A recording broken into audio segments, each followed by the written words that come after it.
Hello students, আমি তোমাদের ওয়াসিকুর sir. আমরা আগের ক্লাসে ডিফারেন্সিয়েশন বা ডেরিভেটিভ করছিলাম এবং তার প্রবলেম সলভ করেছি। সেই সঙ্গে চ্যাপ্টারটিকে আমরা শেষ করেছি।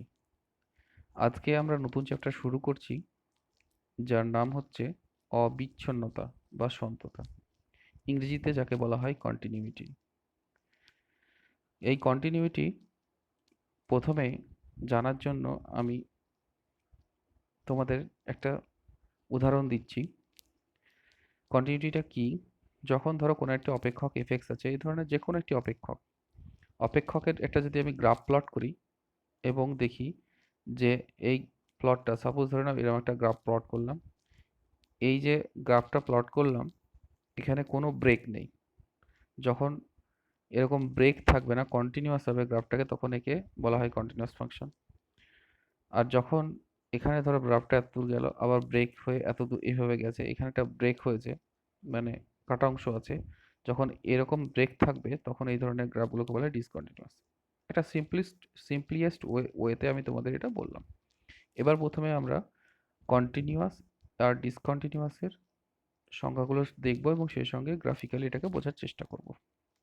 চলো প্রথমে সন্ততার সংজ্ঞা বা কন্টিনিউইটির সংজ্ঞাটা দেখে নিই। যদি এফএক্স একটা অপেক্ষক হয়, এক্স এর একটি কি হচ্ছে এক মান বিশিষ্ট অপেক্ষক, মানে একটাই ভ্যালু পাবো। এক্স এর যে কোনো একটা পার্টিকুলার এক্স এর জন্য একটাই ভ্যালু পাবো।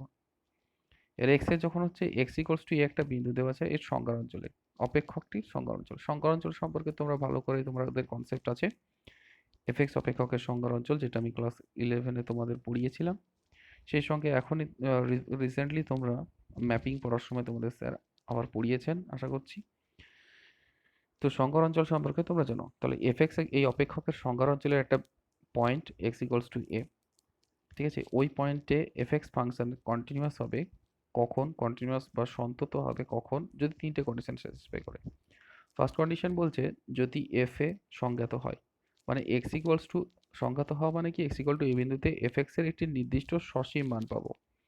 মানে এফএক্স ফাংশনের এই একটা পার্টিকুলার পয়েন্টে একটা সসীম মান আমরা পাবো, এটা হচ্ছে সংগত। তাহলে এফ এ যদি সংগত হয়, কন্টিনিউয়াস, ফার্স্ট কন্ডিশন হচ্ছে এফ এ কে সংগত হতে হবে। সেকেন্ড কন্ডিশন বলছে এর মানের অস্তিত্ব থাকতে হবে কার, limit এক্সটেন্স to a f x এর। Limit এক্সটেন্স to a f x এর আর অস্তিত্ব থাকা, মানে এই লিমিটের অস্তিত্ব থাকা মানে হচ্ছে কি, যে তোমরা মানে জেনেছো লিমিটের অস্তিত্ব থাকা মানে লেফট হ্যান্ড লিমিট আর রাইট হ্যান্ড লিমিট এক্সিস্ট করা এবং তারা সমান হওয়া। তাহলে limit এক্সটেন্স to A minus F x, এটা হচ্ছে লেফট হ্যান্ড লিমিট, আর হচ্ছে limit এক্সটেন্স to A plus F x, এটা হচ্ছে রাইট হ্যান্ড লিমিট। এদের দুজন এক্সিস্ট করবে এবং এরা দুজন যদি ইকুয়াল হবে, তখন একে বলা হবে যে এই লিমিটটা অস্তিত্ব আছে। তাহলে এই কন্ডিশনটা হোল্ড করবে। Second condition. থার্ড কন্ডিশন কি বলছে, যে limit এক্সটেন্স to F X equals to F A হবে, মানে এই ভ্যালুটার সঙ্গে এই ভ্যালুটার সমান হবে। এই তিনটে কন্ডিশন যদি হোল্ড করে তাহলে বলা হবে এফ এক্স ফাংশনকে এক্স ইকুয়ালস টু এ বিন্দুতে কন্টিনিউয়াস। এটাকে যদি আর একটু সিম্পলেস্ট ওয়েতে বলি তাহলে কি বলা যাবে, বলা হবে এফ এক্স অপেক্ষকটা এক্স ইকুয়ালস টু এ বিন্দুতে সন্তত হবে যদি এই একটা কন্ডিশনকে স্যাটিসফাই করে। ওই তিনটে কন্ডিশনকে আমরা একসঙ্গে পাঞ্চ করে নিয়ে এই কন্ডিশনটা তৈরি করেছি কি, যে right hand limit, left hand limit দুটো এক্সিস্ট করলো, সমান হলো, সেই সঙ্গে কার সঙ্গে সমান হলো, যে এফ এর সঙ্গে সমান হলো। তাহলে বোঝা গেল যে আমরা এবার ইউজ করব সবসময় এই ফর্মুলাটাকে, যে এফ এক্স অপেক্ষক এক্স ইকুয়াল টু এ বিন্দুতে সন্তত হবে যখন এই কন্ডিশনটা হোল্ড করবে। Limit এক্সটেন্স to A plus zero F X equals to limit এক্সটেন্স to A minus zero F X equals to F A যখন হবে। এফ এটা হচ্ছে কি, এক্স ইকুয়ালস টু এ বিন্দুতে এফ এক্স এর ফাংশনাল ভ্যালু, ওই অপেক্ষকের মান। ঠিক আছে, এটার নোটেশন তোমরা জানো, এটা নোটেশন হয় এটা, এটা নোটেশন হয় এটা, এটার নোটেশন এটা, f a equals to F a হয়। লেফট হ্যান্ড লিমিটকে এইভাবে লেখা হয় অনেক সময়, আর রাইট হ্যান্ড লিমিটকে এইভাবে লেখা হয়, তাই অথবা এইভাবে লিখেছি আমি। ঠিক আছে, এবার জ্যামিতিক ব্যাখ্যা। তাহলে কন্টিনিউটির শর্ট সংজ্ঞাটা আমরা কি পেলাম, আমরা যখন ম্যাথমেটিক্যালি সলভ করবো প্রবলেম তখন এফ এক্স অপেক্ষককে এক্স ইকুয়ালস টু এ বিন্দুতে সন্তত বলবো কখন? যখন এই কন্ডিশনটা হোল্ড করবে। এটা মাথায় রাখবে। এবার জ্যামিতিক ব্যাখ্যা যদি দিই, জিওমেট্রি অফ কন্টিনিউটি। কন্টিনিউটি কি? একটা ফাংশন ধরে নিলাম আমরা, কি fx equals to x square. এটা তোমরা জানো, এটা অধিবৃত্ত। অধিবৃত্তটা কেমন দেখতে হয়? দেখো এখানে এক্স অক্ষ আর ওয়াই অক্ষ দেওয়া আছে। এক্স অক্ষ এটা, আর এটা ওয়াই অক্ষ দেওয়া আছে। এবং এখানে দেখো এই কার্ভটা কন্টিনিউয়াস কার্ভ, ঠিক আছে, কোনো জায়গায় ব্রেক নেই। তাহলে এই কোনো একটা পয়েন্টে যদি আমি বের করতে চাই, দেখো কোনো জায়গায় ব্রেকেবল কোনো পয়েন্ট পাবো না, ঠিক আছে, মানে কার্ভটা পরপর চলে গেছে, কোনো জায়গায় এখানে ব্রেক বা ওখানে কোনো ব্রেক নেই। তাহলে এই ধরনের কার্ভগুলোকে বলা হয় কন্টিনিউয়াস কার্ভ। আশা করি বুঝতে পারছো, ব্রেক নেই। তাহলে এগুলোকে বলা হবে কি? কন্টিনিউয়াস কার্ভ, ঠিক আছে, বা কন্টিনিউয়াস ফাংশন, ঠিক আছে। এরপরে চলো, এবার হচ্ছে বিচ্ছিন্নতা। এখানে অবিচ্ছিন্নতাটা হচ্ছে কন্টিনিউইটি, আর বিচ্ছিন্নতাটা কি? এটা ডিসকন্টিনিউইটি, মানে কন্টিনিউয়াস হবে না, কোনো জায়গায় এটা ব্রেক থাকবে, এই ধরনের। তাহলে সংজ্ঞাটা জেনে নিই। যদি এফএক্স অপেক্ষক এক্স ইকুয়ালস টু এ বিন্দুতে সন্তত হওয়ার কোনো শর্তকে সিদ্ধ না করে, মানে আমরা যে শর্ত হওয়ার কন্টিনিউয়াস হওয়ার যে শর্ত আছে, সেই শর্তগুলো যদি একটাও সিদ্ধ না করে, মানে এই শর্তটা যদি সিদ্ধ না করে, যদি সিদ্ধ করে তাহলে আমাদের কন্টিনিউয়াস, যদি সিদ্ধ না করে এই শর্তটা, স্যাটিসফাই না করে, তাহলে কি হবে? তবে এফএক্স অপেক্ষককে এক্স ইকুয়ালস টু এ বিন্দুতে বিচ্ছিন্ন বা অসন্তত বা ডিসকন্টিনিউয়াস বলা হবে, ঠিক আছে। আর যে পয়েন্টটাতে আমরা পাবো এই ডিসকন্টিনিউটি, সেই বিন্দুটাকে বলা হয় অসন্তত বিন্দু বা ডিসকন্টিনিউয়াস পয়েন্ট, ঠিক আছে। অসন্তত বিন্দু বলা হবে, এই বিন্দুটাকে বলা হবে অসন্তত বিন্দু, আর এই কার্ভটাকে বলা হবে অসন্তত কার্ভ বা ফাংশন, বা অপেক্ষকটাকে বলা হয় অসন্তত অপেক্ষক, ঠিক আছে। কোন বিন্দুতে? ওই নির্দিষ্ট বিন্দুতে এক্স ইকুয়ালস টু এই বিন্দুতে। এরপরে জ্যামিতিক ব্যাখ্যা। এরকম একটা যদি আমি এক্সাম্পল নেই, যে অসন্তত একটা বিন্দু বের করি কোনো একটা ফাংশনের, এই ফাংশনটা দেওয়া আছে, অপেক্ষকটা দেওয়া আছে F X equals to one by X. এই অপেক্ষকটা যদি আমরা গ্রাফিক্যালি প্লট করি, তাহলে আমরা এই ধরনের গ্রাফটা পাই। এই এক্স অক্ষর ওয়াই অক্ষর পাশ দিয়ে এইভাবে একটা চলে গেছে, আর এদিকে একটা এইভাবে চলে গেছে। সরি, এখানে একটা জাস্ট টাচ করবে না, কিন্তু পাশ দিয়ে চলে যাবে। এখানেও তাই, এখানেও টাচ করবে না, পাশ দিয়ে চলে যাবে। এরকম একটা কার্ভ। এখানে দেখো এটা কিন্তু একটাই কার্ভ, এদিকে একটা থাকলেও এদিকে একটা থাকলেও এটা একটাই কার্ভ, কিন্তু এখানে এক্স ইকুয়ালস টু জিরো পয়েন্টে, মানে এটা অরিজিন, এই পয়েন্টে দেখো কার্ভটা মিট করেনি। তাহলে যখন এক্স ইকুয়ালস টু জিরো করে দেবে, তখন এটা দেখো ইনফিনিটি আছে। আমরা ইন জেনারেল এটাকে ইনফিনিটি ধরি, মানে অসঙ্গত হয়ে যাচ্ছে, সংজ্ঞা নেই কোনো জিরো পয়েন্টে, মানে এই কার্ভ তো জিরো পয়েন্ট দিয়ে যায়নি, মানে এখানে একটা ব্রেক হয়েছে, ঠিক আছে, এখানে একটা ব্রেক আছে, এখানে তো জিরো পয়েন্ট দিয়ে কোনো কার্ভ নেই। তাহলে এক্স ইকুয়ালস টু জিরো পয়েন্টে এটা হচ্ছে অসন্তত, ঠিক আছে। এটা বোঝার জন্য যদি একটা সিম্পলিয়েস্ট ডাউটটা ক্লিয়ার করা যায়, তাহলে এটা সিম্পলিয়েস্ট ওয়েতে যেটা বলছিলাম একটু আগে, যে এরকম একটা কার্ভ নিলাম, যেটা এত দূর গেছে, এখানে দেখো একটা ব্রেক হয়েছে, আবার এখান থেকে তৈরি হয়েছে। তাহলে এই যে ব্রেক আছে, একটা ডিসকন্টিনিউটি আছে, এই জিনিসটাকে বলা হচ্ছে ডিসকন্টিনিউয়াস। এখানে যেমন অরিজিনে ছিল ডিসকন্টিনিউয়াস, কার্ভ নেই, কোনো কার্ভ নেই, এখানে ফাঁকা আছে, সেই জন্য এটাকে বলা হচ্ছে ডিসকন্টিনিউয়াস, ঠিক আছে। এক্স ইকুয়াল টু জিরো পয়েন্টে হচ্ছে এফ এক্স অপেক্ষকটা হচ্ছে ডিসকন্টিনিউয়াস, ঠিক আছে। তাহলে ডিসকন্টিনিউটি বোঝা গেল। এবার বিস্তারের সন্তত। বিস্তারের সন্তত মানে হচ্ছে কোনো একটা বিস্তার দেওয়া থাকবে, সেখানে প্রত্যেকটা পয়েন্টে যদি সন্তত হয় একটা অপেক্ষক, তাহলে দেখো এই অপেক্ষকটাকে ওই বিস্তারের সন্তত বলা হবে। এফ এক্স একটা অপেক্ষক আছে, যদি a less equals to x less equals to b, এরকম একটা বিস্তার দেওয়া আছে, এই বিস্তারের প্রত্যেকটা বিন্দুতে যদি কি হয়, সন্তত হয়, কন্টিনিউয়াস হয় এফ এক্সটা, তাহলে কি হবে? এফ এক্স অপেক্ষককে এই বিস্তারে বলা হবে সন্তত। এতক্ষণ আমরা বলছিলাম একটা পয়েন্টে সন্তত, এক্স ইকুয়ালস টু এ পয়েন্টে, এক্স ইকুয়াল টু এ পয়েন্টে সন্তত হওয়ার জন্য আমার তিনটে কন্ডিশন স্যাটিসফাই করতে হচ্ছিল। এবার যদি এটা বিস্তারে কন্টিনিউয়াস হওয়ার জন্য কি করতে হবে, যে এই বিস্তারের প্রত্যেকটা পয়েন্টে, সাপোজ ধরে নাও এক,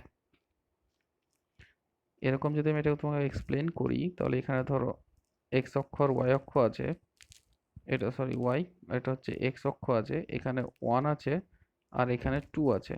তাহলে এখানে কোনো একটা ফাংশন এইভাবে গেছে, কন্টিনিউয়াস হওয়া মানে এই অপেক্ষকটা, সাপোজ এটা এফ এক্স অপেক্ষক, এফ এক্স অপেক্ষকটা সন্তত হওয়া মানে এর প্রত্যেকটা বিন্দুতে, মানে হচ্ছে এখানে একটা বিন্দু, এখানে একটা বিন্দু, এখানে একটা বিন্দু, এখানে একটা বিন্দু, যতগুলো বিন্দু নেব প্রত্যেকটা বিন্দুতে এটা কন্টিনিউয়াস হবে, মানে এখানে কোনো ব্রেক থাকবে না, এই অপেক্ষকটা পুরোটাই কন্টিনিউয়াস অপেক্ষক হবে, ঠিক আছে? তাহলে এই বিস্তার তখন বলা হবে যে এফএক্স ফাংশন 1 থেকে 2 এর মধ্যে হচ্ছে এই বিস্তারের মধ্যে কি কন্টিনিউয়াস। ঠিক আছে? নেক্সট কয়েকটা উপপাদ্য সম্পর্কে বলি যে এফএক্স আর জিএক্স যদি দুটি অপেক্ষক এক্স ইকুয়াল টু এ বিন্দুতে কি হয় সন্তত হয় মানে কন্টিনিউয়াস হয়, এফএক্সও কন্টিনিউয়াস জিএক্সও কন্টিনিউয়াস, যদি এরকম দুটো ফাংশন পাই যারা এক্স ইকুয়াল টু এ বিন্দুতে কন্টিনিউয়াস, তাহলে আমরা বলতে পারবো তাদের যোগফলটাও কন্টিনিউয়াস হবে, তাদের বিয়োগফলটাও কন্টিনিউয়াস হবে এবং তাদের গুণফলটাও কন্টিনিউয়াস হবে। সেই সঙ্গে তাদের যদি আমি ভাগফল নেই সেখানেও কন্টিনিউয়াস হবে, একটা কন্ডিশনে কন্টিনিউয়াস হবে যে এই জি এ যখন বসাবো তখন জিরো হবে না, জি এটা যদি নট ইকুয়াল টু জিরো হয় তাহলে কন্টিনিউয়াস হবে। আরেকটা কি, তাদের যদি আমরা যে ফাংশন এর গুণ করি ফাংশনাল যেটা ইয়ে হয় কম্পোজিশন হয়, এই কম্পোজিশন যদি নিই তাহলে সেখানে কি হবে সেটাও সন্তত হবে। ঠিক আছে? এই উপপাদ্য কটা মাথায় রাখবে। আরেকটা কথা, যদি কি হয় একটা অপেক্ষক পাই একটা বিস্তারে সন্তত হয়েছে, এফএক্স অপেক্ষকটা এই বিস্তারে সন্তত কন্টিনিউয়াস আছে, আর এফ এ আর এফ বি এর মান পরস্পর বিপরীত চিহ্ন বিশিষ্ট।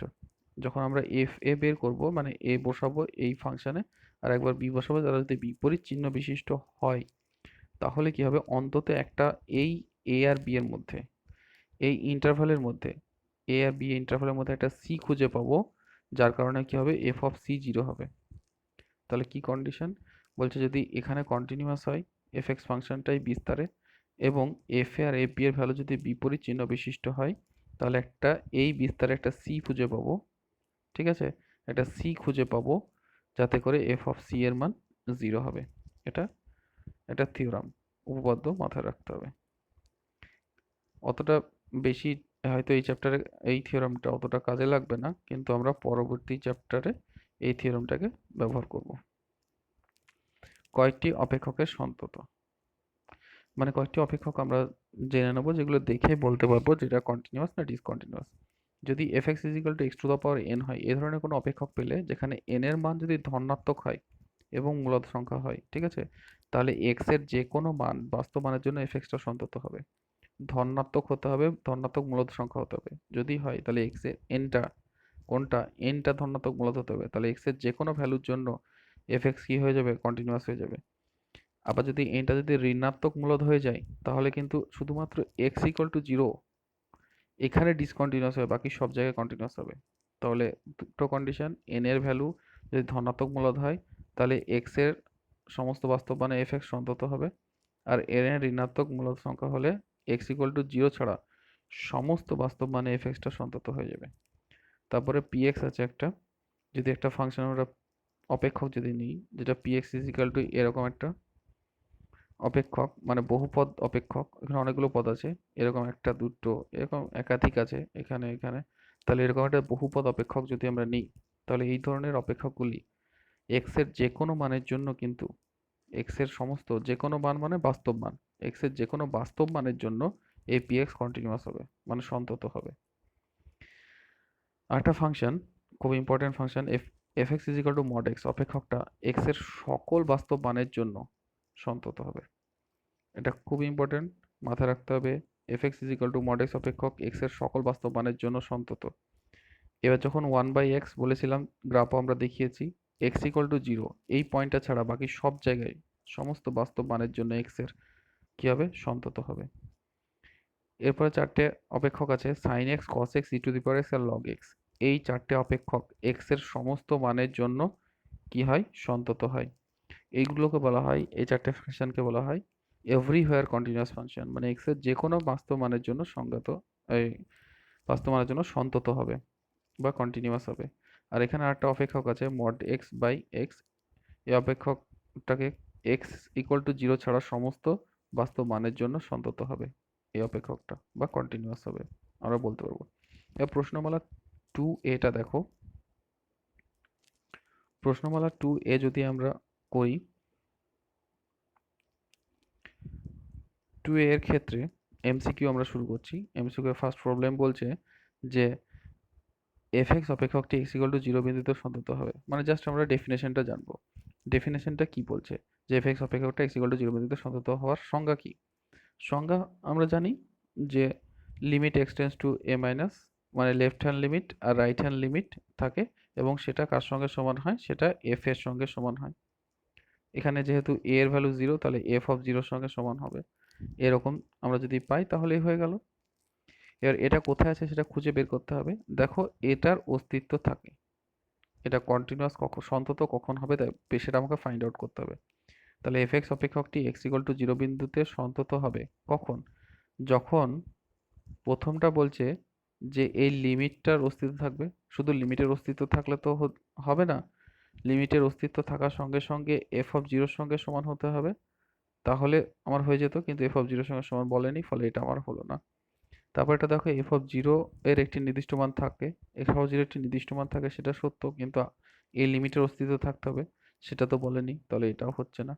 আবার দেখো এখানে এটা 0 হচ্ছে, এটা হওয়া মানে কি, এর লিমিটটা এক্সিস্ট করা, লিমিটটা এক্সিস্ট করা মানে left hand limit right hand limit exist করা, এবং সেটা কার সঙ্গে সমান হওয়া, সেটা নিজেদের মধ্যে সমান হওয়া, মানে এই লিমিটটা এক্সিস্ট করে গেল, আর সেটা আবার এফ অফ 0 সঙ্গে সমান হয়ে গেল।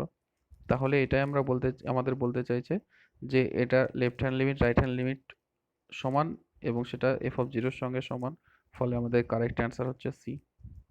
ঠিক আছে, কারেক্ট অ্যান্সার হলো সি। ডিটাও হবে না, তার কারণ যেখানে শুধু অস্তিত্বের কথা বলেছে। দেখো এখানে এফ অফ 0 সঙ্গে সমানের কথা বলেনি, সেই জন্য ডি এরটাও হবে না।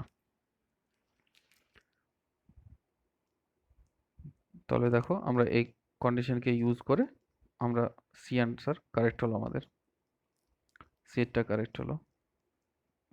সিটাকে যদি আমি এটাকে এক্সপ্লেন করি, তাহলে আমাদের এটা ইকুয়ালস টু এটা হয়, আর সেটা আবার এফ অফ 0 সঙ্গে সমান, সি কারেক্ট। নেক্সট, এ হচ্ছে বৃহত্তম পূর্ণ সংখ্যা অপেক্ষক F of x equals to box x. এটাকে বলে বক্স এক্স ফাংশন, যেটা যদি আমি কথাই বলি তাহলে সেটা হবে বৃহত্তম পূর্ণ সংখ্যা অপেক্ষক। ঠিক আছে, বৃহত্তম পূর্ণ সংখ্যা অপেক্ষক, এটা সংজ্ঞা সম্পর্কে আমি বলবো, তারপর এটা সলভ করবো। বলছে যে এটা কোথায় সন্তত হবে, এক্স এর কোন কোন ভ্যালুর জন্য এটা সন্তত হবে, সেটা তোমাকে বের করতে হবে। সমস্ত বাস্তব মানের জন্য হবে, না সকল ভগ্নাংশ মানের জন্য হবে, না সকল অখণ্ড সংখ্যার জন্য হবে, বা কোনোটি নয়, কোনটার জন্য? তাহলে এর জন্য আমরা প্রথমে এই বৃহত্তম পূর্ণ সংখ্যা অপেক্ষকটা কি আগে সেটা জেনে নিই। বৃহত্তম পূর্ণ সংখ্যা অপেক্ষক হচ্ছে এক্স এর, বক্স এক্সটা কি, এক্স এর সমান অথবা ছোট সব থেকে বড় অখণ্ড সংখ্যা। এক্স এর সমান হতে হবে বা ছোট হতে হবে, এক্স এর চেয়ে বড় হলে হবে না। সব থেকে বড় অখণ্ড সংখ্যা মানে পূর্ণ সংখ্যা কিন্তু, ঠিক আছে, সব থেকে বড় পূর্ণ সংখ্যা। আবার কত বড়, যে এক্স এর চেয়ে এক্স এর সঙ্গে সমান বা এক্স এর থেকে ছোট, তার থেকে বড় হতে পারবে না। ঠিক আছে, এক্সাম্পল নাও, এক্স এর সমান হতে পারবে বা এক্স এর থেকে ছোট হতে পারবে এরকম সব থেকে বড় অখণ্ড সংখ্যা মাথায় থাকে। তাহলে যখন আমরা এখানে এক্স এর জায়গায় 1.85 বসাচ্ছি, এক্স এর জায়গায় যখন 1.85 বসালাম, তখন দেখো এক্সটা কি বলেছি, এক্সটা হবে এক্স এর সমান হবে অথবা কি হবে, ছোট হবে। তাহলে এক্স এর সমান হতে গেলে 1.85, কিন্তু আমি বলেছিলাম যেটা অখণ্ড সংখ্যা হতে হবে, তাহলে এখানে অখণ্ড সংখ্যা হলে 1.85 বসাতে পারবো না, এটা পূর্ণ সংখ্যা নয়, মানে অখণ্ড সংখ্যা নয়, এটা ফ্র্যাকশন আছে এর মধ্যে, সেই জন্য এটা আমার অখণ্ড সংখ্যা নয়। তাহলে আমার বলছে এক্স এর সমান হলো না। তাহলে দেখো বা ছোট, এর এক্স এর সবচেয়ে এখানে কত, এক্স এর ছোট মানে 1.85 এর ছোট একটি পূর্ণ সংখ্যা কত এখানে, 1.85 এর ছোট একটি পূর্ণ সংখ্যা হচ্ছে 1। ঠিক আছে, তাহলে একটা অখণ্ড সংখ্যা কত, 1 আছে এখানে।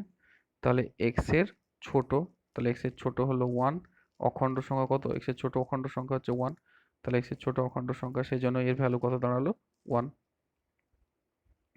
তাহলে এক্স এর সমান অথবা ছোট সব থেকে বড়, এর থেকে ছোট আরো কি আছে, এর থেকে ছোট অখণ্ড সংখ্যা 0 আছে, কিন্তু সেটাতে আমরা যাচ্ছি না। এর থেকে বলছে এর থেকে ছোট কিন্তু সবচেয়ে বড়। ঠিক আছে, তাহলে এর থেকে ছোট, আবার যতগুলো ছোট আছে, 1 আছে, 0 আছে, -1 আছে, -2 আছে, সেগুলোর থেকে আবার সবচেয়ে বড়, তাহলে সবচেয়ে বড় কত, 1। তাহলে আশা করি এটা বুঝতে পারছো যে এক্স এর সমান বা ছোট এক্স এর সমান লিখতে পারছি না কারণ অখণ্ড কথাটার জন্য। তাহলে অখণ্ড কথার জন্য আমরা সমান 1.85 হবে না, তাহলে অখণ্ডর জন্য এর থেকে ছোট নিতে হবে। আবার সব থেকে বড়, ছোট তো অনেক আছে, 1 আছে, 0 আছে, -1 আছে, এবং তাদের মধ্যে সবচেয়ে বড় কত? 1। কারণ এখানে বড় বলেছে যে ছোট সব থেকে বড় অখণ্ড সংখ্যা, সব থেকে বড় অখণ্ড সংখ্যা কত? 1। ঠিক আছে, একইভাবে এখানে দেখো 2.25, তার 2.25 এর থেকে ছোট অখণ্ড সংখ্যা কত? ছোট অখণ্ড সংখ্যা জাস্ট দেখো 2, পুট করে দাও, এভাবে ভাবো। এবার এখানে মাইনাসের ক্ষেত্রে দেখো, যখন হচ্ছে -1.85 যখন নিচ্ছি আমরা, মাইনাসের ক্ষেত্রে আমাদের কি হয় যে আমাদের এর থেকে ছোট, আমরা যদি গ্রাফে প্লট করি তাহলে এখানে হচ্ছে -1, এখানে হচ্ছে -2, এখানে হচ্ছে -3, তাহলে ছোট কোন দিকে? এদিকে যত যাবো তত ছোট। তাহলে -1 যথেষ্ট বড়, কার থেকে? -2 এর থেকে। তারপর -3 থেকে -2 বড়। ঠিক আছে, যত এই দিকে যাব তত ছোট হয় আমাদের। তাহলে এর থেকে ছোট কত? 1.85 এর থেকে ছোট অখণ্ড সংখ্যা, এখনই বললাম দেখো -1, আর এটা হচ্ছে -2। ছোট কত? ছোট কোনটা? ছোট হচ্ছে -2, এর থেকে ছোট।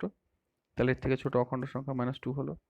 আবার একইভাবে এটার ক্ষেত্রে দেখো, এর থেকে ছোট অখণ্ড সংখ্যা কত? -3, কারণ এদিকে যাও, এটা হচ্ছে -3, -2, -1, তাহলে এদিকে যত যাবো তত ছোট হবে, তাহলে -3 হচ্ছে ছোট, সেজন্য এখানে -3 আসলো।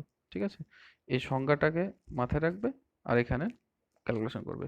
এবার যদি আমরা 3 বসাই, এটা পূর্ণ সংখ্যা, অখণ্ড সংখ্যা, তাহলে 3 এর বক্স নিলে 3 আসবে। 2 বসাও, 2 এর বক্স নিলে 2 আসবে। -1 বসাও, এর বক্স, এগুলো অখণ্ড সংখ্যা আছে তাই এগুলো সমান, এই তখন এই সমান কথাটা ব্যবহার করছি আমরা এখানে এগুলোতে। ঠিক আছে, তাহলে বক্স এর ডেফিনেশন বুঝতে পেরেছো তোমরা? এবার যদি ইন্টারভাল আকারে আমরা ব্রেক যখন করব তখন বক্সেসকে প্রত্যেকটা ইন্টিজার পয়েন্টে ব্রেক করতে হয়। ঠিক আছে, ইন্টিজার পয়েন্টে ব্রেক হয়, তাহলে এটা হচ্ছে 1 থেকে যখন 2 এর মধ্যে যখন আমরা নেব তখন এই ইন্টারভালের মধ্যে, এই ইন্টারভালে যতগুলো পয়েন্ট আছে সব পয়েন্টের জন্যই, এই ইন্টারভালের সব পয়েন্টের জন্যই এর ভ্যালু কত হবে? সবচেয়ে ছোট অখণ্ড সংখ্যা এর থেকে ছোট, এক্স এর থেকে ছোট, মানে এর মধ্যে যতগুলো এক্স আছে তার চেয়ে ছোট অখণ্ড সংখ্যা, তার থেকে ছোট সব থেকে বড় অখণ্ড সংখ্যা, তার থেকে ছোট অনেকগুলোই আছে কিন্তু তার বড় অখণ্ড সংখ্যা কত? অখণ্ড সংখ্যা এক আছে এর মধ্যে। এখানে দেখো এক্স এর এই ইন্টারভ্যালে 2 থেকে 3 এর মধ্যে, মানে 2.5 নাও, 2.5 নিলে এদের মধ্যে ছোট অখণ্ড সংখ্যা কত? 2, এটা 2। ঠিক আছে, তাহলে এখানে 2 আসলো। এবার যদি এইভাবে আমাদের চলতে থাকবে, এটা যদি ইন্টারভ্যালে ব্রেক করতে থাকি। এবার যদি আমি কন্টিনিউটি চেক করি 2 পয়েন্টে, দেখো এক্স ইকুয়ালস টু 2 বিন্দুতে যদি আমি কন্টিনিউটি চেক করি তাহলে এক্স ইকুয়ালস টু 2 বিন্দুতে রাইট হ্যান্ড লিমিটের মান কত হবে? রাইট হ্যান্ড লিমিট মানে যে limit এক্সটেন্স to 2 plus, limit এক্সটেন্স to 2 plus মানে 2 এর থেকে বড়, তাহলে কত আসছে? 2। তাহলে রাইট হ্যান্ড লিমিট আসবে আমাদের 2, আর লেফট হ্যান্ড লিমিট কত আসবে? 2 মাইনাস মানে 2 থেকে ছোট, মানে এর মান আসবে 1। তাহলে 2 আর 1 কখনো সমান নয়, সেজন্য লেফট হ্যান্ড লিমিট আর রাইট হ্যান্ড লিমিট সমান হলো না, ফলে এক্স ইকুয়াল টু বিন্দুতে সন্তুষ্ট নয় 2 বিন্দুতে। কিন্তু যদি প্রত্যেকটা ইন্টারভালে নেই, এই ইন্টারভালটা নেই, শুধু একটাই ফাংশন এইটুকুকে নেই, তাহলে দেখো এই ফাংশনটা কন্টিনিউয়াস হবে। আবার যখন এইটাকে নেব তখন এই ফাংশনটা, এই বক্স এক্স ফাংশন কন্টিনিউয়াস হবে। মানে প্রত্যেকটা ইন্টারভালের মধ্যে যতগুলো ফ্র্যাকশন আছে, মানে ভগ্নাংশ আছে, এখানে যদি যেমন হাফ আছে, হাফের জন্য এটা কন্টিনিউয়াস হয়ে যাবে। মানে যতগুলো ভগ্নাংশ আছে ইন্টারভালে এই বিস্তারে, বা এই বিস্তারে যতগুলো ভগ্নাংশ আছে তাদের সবার জন্য আবার কিন্তু কন্টিনিউয়াস বক্স এক্স। যদি আলাদা আলাদা করে নিই, এইটুকু আলাদা নেই, তাহলে এটা কন্টিনিউয়াস হবে। আবার যদি এইটুকু আলাদা নেই তাহলে এটা কন্টিনিউয়াস হবে বা সন্তত হবে। কার জন্য? এই এক্স এর যে কোনো ভগ্নাংশ মানের জন্য। দেখো এখানে আছে 2.5, এর জন্য 2 আসবে। আবার 2.6 নিই, তার জন্যও 2 আসবে। আবার 2.7 নাও, তার জন্যও 2 আসবে। তাহলে প্রত্যেকটা পয়েন্টের জন্য একই ভ্যালু দেবে, ফলে কন্টিনিউয়াস হবে এখানে। ঠিক আছে, তাহলে প্রত্যেকটা ইন্টারভ্যালে এক্স এর সকল ভগ্নাংশের জন্য বক্স এক্স কিন্তু কন্টিনিউয়াস। ঠিক আছে, কিন্তু আমাদের যে কোনো একটা তোমার পূর্ণ সংখ্যায় বা অখণ্ড সংখ্যায় কিন্তু বক্স এক্সটা কি হবে? ডিসকন্টিনিউয়াস হবে বা অসন্তত হবে। তাহলে আমাদের এখানে এই কোশ্চেনটা কি হবে? যে বক্স এক্স ফাংশনটা এক্স এর সকল ভগ্নাংশ মানের জন্য সন্তত। B এরটা correct. বোঝা গেল?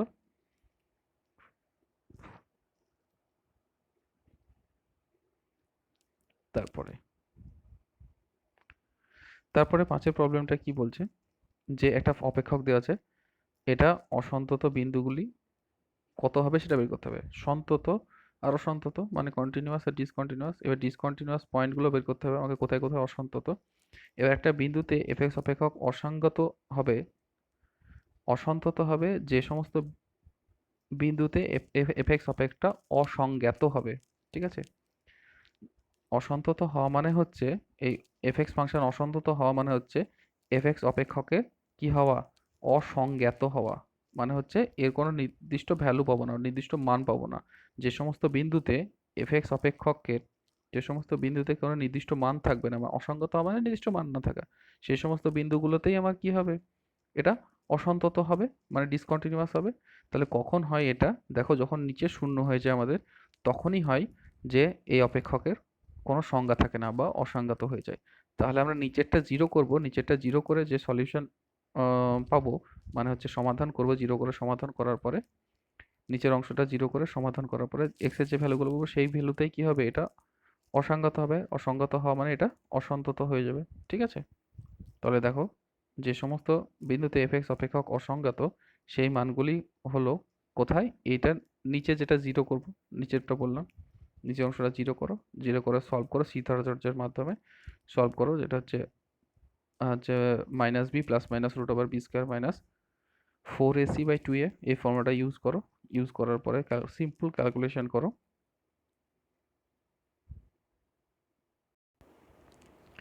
সিম্পল ক্যালকুলেশন করো, সিম্পল ক্যালকুলেশন করলে দেখো এখানে এক্স এর ভ্যালু পাচ্ছি 1, এখানে প্লাস মাইনাস আছে, প্লাস মাইনাস 1 প্লাস মাইনাস 3/4 আছে। সেটাকে সলভ করো দুটো আলাদা দুটো রুটের জন্য, দুটো রুট আসবে, দুটো রুট, একটা আসবে 1 আর একটা হচ্ছে -12। ওকে, তাহলে আমরা এফ এক্স অপেক্ষকটা অসন্তত কোন কোন বিন্দুতে হচ্ছে, এক্স ইকুয়ালস টু 1 বিন্দুতে আর এক্স ইকুয়ালস টু -12 বিন্দুতে। ঠিক আছে, তাহলে কারেক্ট অপশন আমাদের কত আসলো, কারেক্ট অপশন আমাদের এখানে আসলো সি।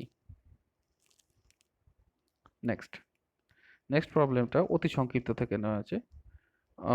এমসিকিউ টাইপের বাকি যেগুলো আছে সেগুলো তোমরা নিজে ঘরে বসে চেষ্টা করবে, হয়ে যাবে।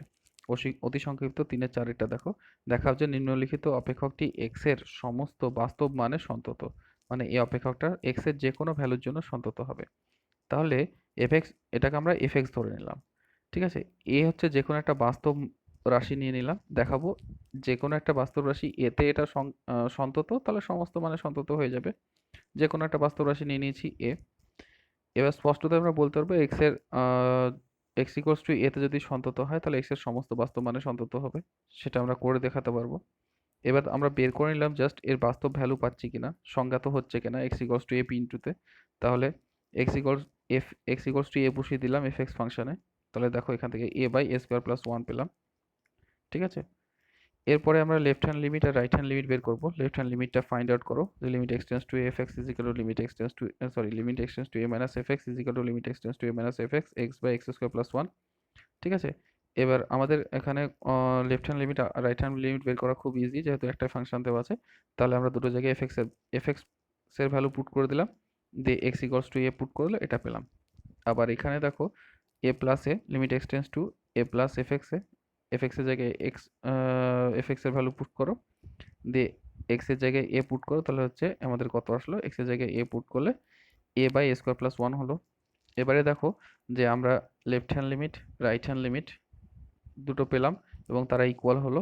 সেই সঙ্গে সেটা কার সঙ্গে, দেখো এফ এর সঙ্গে ইকুয়াল হয়েছে, এই ভ্যালুটার সঙ্গে, এফ এর সঙ্গে। তাহলে কি হলো আমাদের কন্টিনিউটি ডেফিনেশন থেকে আমরা বলতে পারি, সংখ্যা থেকে বলতে পারি যে এই অপেক্ষকটা এক্স ইকুয়াল টু এ বিন্দুতে সন্তত হবে। সুতরাং এফ এক্স অপেক্ষকটা এক্স এর সমস্ত বাস্তব মানের জন্য হবে, কারণ আমাদের এ যেটা নিয়েছিলাম সমস্ত বাস্তব মানের জন্য সন্তত হবে। কারণ হচ্ছে আমরা এ যেটা নিয়েছি সেটা হচ্ছে একটা আরবিটারি এ নিয়েছি, বাস্তব রাশি নিয়েছি, যে কোনো একটা আরবিটারি, যে কোনো একটি আমরা বাস্তব রাশি নিয়েছিলাম। তাহলে যে কোনো একটি বাস্তব রাশির জন্য যদি এটা কন্টিনিউয়াস হয়, তাহলে সমস্ত বাস্তব মানের জন্য এটা কন্টিনিউয়াস হবে। ঠিক আছে, আজকের ক্লাস এই পর্যন্ত। তোমরা সবাই ভালো থাকবে, এখানেই আমরা ক্লাসটা শেষ করছি।